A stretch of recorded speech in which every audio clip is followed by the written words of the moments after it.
안녕하세요, 청취자 여러분. 오늘 들려드릴 이야기는 믿기 힘든 이야기일지도 모릅니다. 치매로 가족조차 알아보지 못하던 82세 할머니가 한 번도 들어본 적 없는 낯선 나라의 노래를 듣고 눈물을 흘렸습니다. 그리고 5년 만에 처음으로 남편의 손을 잡았습니다. 의사들은 말했습니다. 불가능합니다. 외부 자극에 반응할 가능성은 거의 없습니다. 하지만 그 불가능이 한 곡의 노래로 인해 현실이 되었습니다. 북유럽의 작은 항구 마을에서 일어난 이 이야기는 음악이 기억보다 더 깊은 곳에 닿을 수 있다는 것을, 그리고 사랑은 언어를 넘어선다는 것을 보여줍니다. 지금부터 그 이야기를 들려드리겠습니다. 북해를 마주한 작은 항구 마을. 언덕 위에 자리한 요양원에는 늘 잔잔한 바람과 파도 소리가 스며들곤 했습니다. 그곳에 82세의 할머니 엘리자베스 로웰이 계셨습니다. 요양원 직원들은 그녀를 이 도시가 가장 사랑했던 성악가라고 불렀죠. 젊은 시절 엘리자베스는 유럽 여러 오페라 극장에서 주역을 맡았던 전설적인 소프라노였습니다. 런던, 파리, 밀라노. 그녀의 이름이 새겨진 포스터는 유럽 전역의 극장 앞을 장식했고, 라디오에서는 그녀의 목소리가 끊임없이 흘러나왔습니다. 신문들은 그녀를 천사의 목소리를 가진 여인이라고 불렀죠.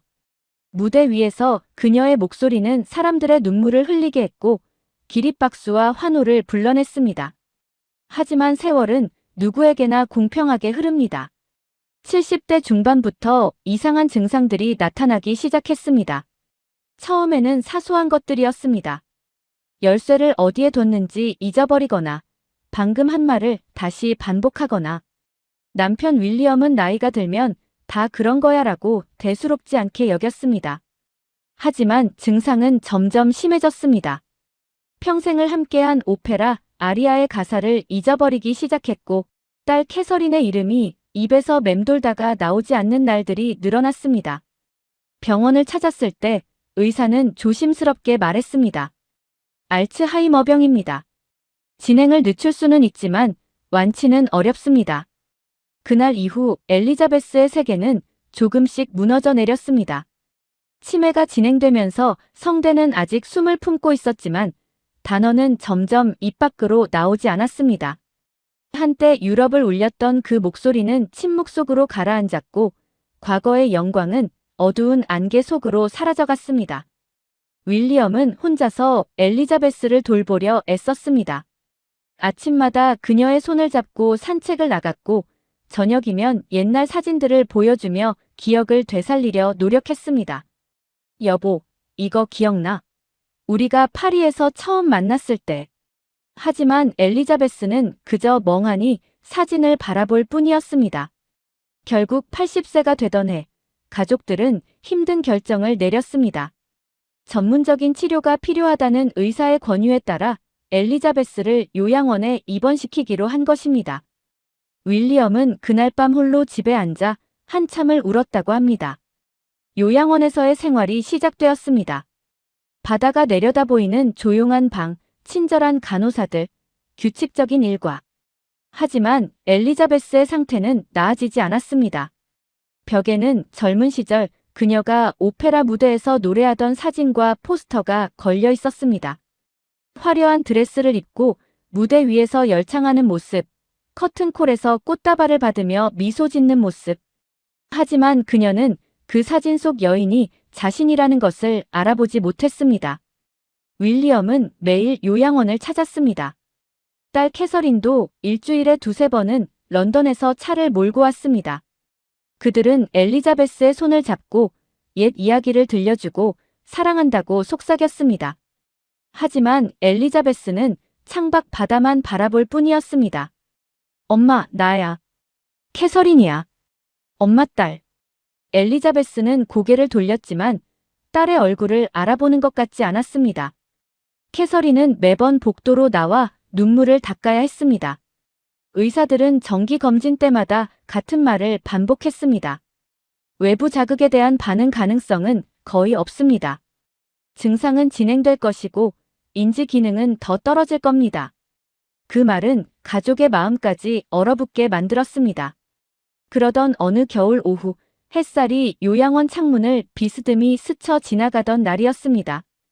요양원에서는 환자들을 위한 작은 음악 프로그램이 열렸습니다. 담당 간호사 에밀리는 각국의 음악을 순서대로 들려주기로 했습니다. 클래식, 재즈, 포크송, 그리고 우연히 한국 발라드 앤드 감성 음악이라고 적힌 플레이리스트를 발견했습니다. 에밀리는 별 생각 없이 재생 버튼을 눌렀습니다. 그리고 한 남자의 목소리가 조용히 흘러나왔습니다. 낯선 언어, 알 수 없는 가사. 하지만 그 목소리는 깊고 따뜻하며 절제된 슬픔을 품고 있었습니다. 이명웅의 노래였습니다.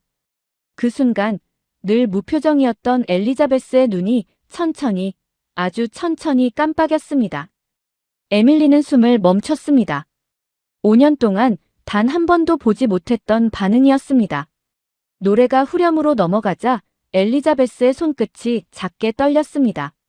그리고 눈가에 물기가 고였습니다. 그녀는 한국어를 전혀 알지 못했습니다. 한국이 어디에 있는지도, 한국 음악이 어떤 것인지도 몰랐습니다. 하지만 목소리의 떨림, 호흡 사이의 고요, 감정이 실린 울림. 그 모든 것이 그녀의 깊은 곳을 건드렸습니다. 마치 오랫동안 잠들어 있던 무언가가 천천히 깨어나는 것 같았습니다. 에밀리는 조심스럽게 물었습니다. 엘리자베스, 들리세요? 엘리자베스는 대답하지 못했지만 고개를 아주 미세하게 가족이 앉아있는 쪽으로 돌렸습니다. 윌리엄은 놀라 자리에서 일어났습니다. 지금 우리를 보고 있어. 캐서린은 떨리는 목소리로 속삭였습니다. 엄마, 여기야. 우리야. 엘리자베스의 시선이 딸의 얼굴 위에서 멈췄습니다. 그녀의 입술이 천천히 열렸습니다. 말은 되지 않았지만 오랜 세월 잃어버렸던 인식의 빛이 그 눈동자에 다시 스며들고 있었습니다. 노래가 끝나자 평소처럼 다시 침묵이 찾아왔지만 의사는 입술을 굳게 다물며 말했습니다. 방금 분명 반응이 있었습니다. 이건 5년 만에 처음입니다. 그날 이후 에밀리는 매일 같은 시간, 같은 노래를 틀어주었습니다. 그리고 놀라운 일들이 조금씩 일어나기 시작했습니다. 두 번째 음악 시간. 노래가 시작되자마자 엘리자베스는 자발적으로 고개를 돌려 윌리엄과 캐서린을 향해 시선을 맞추었습니다. 이번에는 눈동자가 또렷했고 입꼬리에 미세한 미소가 번졌으며 손이 천천히 의도적으로 움직였습니다. 엘리자베스는 윌리엄의 손을 향해 손을 뻗었습니다. 그녀의 손이 닿는 순간 윌리엄은 울음을 터뜨렸습니다. 여보, 나를 기억하는 거야? 엘리자베스는 대답하지 못했지만 그의 손을 천천히, 단단히 꼭 쥐었습니다. 완벽한 회복은 아니었습니다. 하지만 흐릿했던 시선이 또렷해지고 가족의 존재를 느끼는 순간이 늘어났으며 표정에는 서서히 온기가 돌아왔습니다. 의사는 차트를 보며 말했습니다. 기억이 돌아왔다기보다 감정이 먼저 깨어나는 것 같습니다. 음악이 그녀의 감정 중추를 자극하고 있어요. 며칠이 지나고 음악 프로그램이 이어지던 어느 봄날 오후였습니다. 엘리자베스는 그날도 이명웅의 노래가 흐르자마자 가족을 향해 고개를 돌렸습니다. 이번에는 윌리엄의 얼굴을 오래 응시했고 캐서린의 손을 먼저 잡았으며 미소를 조금 더 또렷하게 지어 보였습니다. 에밀리는 숨을 삼켰습니다. 오늘은 훨씬 좋아 보여요. 의사 역시 조심스럽게 고개를 끄덕였습니다. 인지 자극 반응이 점점 안정적으로 나타나고 있습니다. 가족들은 처음으로 희망이라는 단어를 떠올렸습니다. 그러나 그날 밤 예상치 못한 일이 일어났습니다. 엘리자베스는 갑자기 심한 흉통과 호흡 불안을 보였습니다. 요양원 전체가 긴급 모드로 전환되었습니다. 에밀리가 침대 옆에서 떨리는 손으로 버튼을 눌렀습니다. 응급팀 호출합니다. 의료장비음이 거칠게 울렸고 산소 마스크가 그녀의 얼굴 위에 씌워졌습니다. 그동안 조금씩 되돌아오던 시선의 초점이 다시 흐릿해졌습니다. 다음 날 엘리자베스는 중환자실 침대 위에서 깊은 잠에 잠긴 듯한 모습으로 누워 있었습니다. 의사는 낮은 목소리로 말했습니다. 신부전 증세가 급격히 진행됐습니다. 앞으로 의식 반응이 줄어들 가능성이 큽니다. 윌리엄은 고개를 떨구었습니다. 캐서린은 엄마의 손등을 붙잡고 흐느꼈습니다.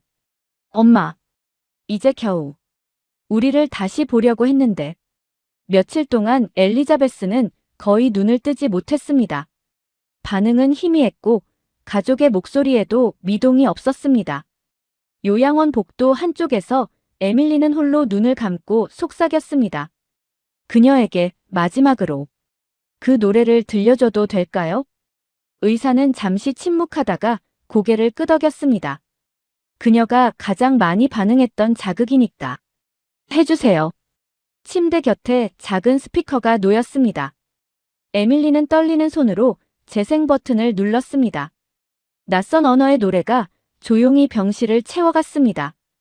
이명웅의 목소리가 숨처럼 번져가던 순간 엘리자베스의 손끝이 아주 작게, 아주 미세하게 움찔하고 움직였습니다.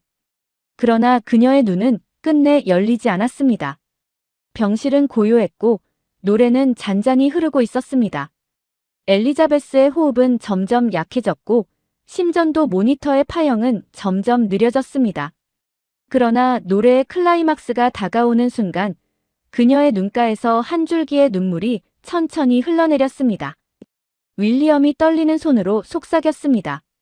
엘리자베스, 듣고 있지? 그녀의 입술이 아주 작게 떨렸습니다. 그리고 거의 들리지 않는 목소리로 마지막 단어가 흘러나왔습니다. 생크유. 누구에게 향한 말이었을까요? 남편에게, 딸에게, 그리고 그녀의 잠들어 있던 마음을 다시 깨워준 그 낯선 나라의 노래에게. 엘리자베스의 손이 조용히 힘을 놓았습니다. 모니터의 파형이 긴 직선으로 이어졌습니다. 에밀리는 고개를 숙이고 눈을 감았습니다. 캐서린은 엄마의 손을 붙잡은 채 흐느끼며 말했습니다. 엄마, 마지막까지. 음악과 함께였네요. 며칠 뒤 요양원 작은 예배당에서 가족과 지인들이 모여 추모식을 열었습니다. 무대 한쪽에는 젊은 시절 엘리자베스가 오페라 무대에서 노래하던 사진이 걸려 있었습니다.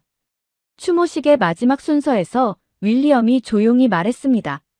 아내는 생의 끝자락에서 한 곡의 노래를 통해 다시 우리에게 손을 내밀었습니다. 그 짧은 순간들이 저희에게는 기적이었습니다.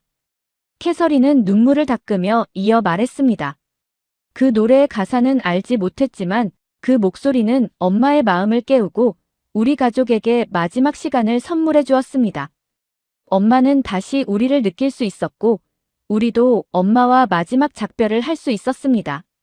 그들은 한국의 가수 이명웅에게 한 통의 감사 편지를 보냈습니다. 편지에는 이렇게 적혀 있었습니다. 당신의 노래는 한 노인의 기억을 되돌린 것은 아니었지만 그녀의 마음을 다시 살아있게 했습니다. 마지막 순간까지 그녀는 당신의 노래를 들으며 세상을 떠났습니다. 당신은 아마 모르실 겁니다. 당신의 목소리가 북유럽의 작은 마을에서 한 가족에게 얼마나 큰 선물을 주었는지 깊이 감사드립니다. 엘리자베스는 더 이상 이 세상에 없지만 그녀의 마지막 눈물, 마지막 미소, 마지막 한마디, 그리고 그 순간을 함께했던 노래는 가족의 가슴 속에 오래도록 남게 되었습니다. 그녀는 기억을 잃었지만 사랑과 음악은 끝까지 남아 있었습니다. 여기까지 오늘의 사연이었습니다. 청취해주셔서 감사합니다. 오늘의 사연이 마음에 드셨다면 구독과 좋아요 한번 눌러주세요. 1초밖에 안 걸리지만 구독과 좋아요를 한번 눌러주시면 더 좋은 사연을 소개해드리는데 큰 힘이 된답니다. 긴 영상 시청해주셔서 감사합니다. 이상 감동노트였습니다. 오늘도 행복한 하루 보내세요.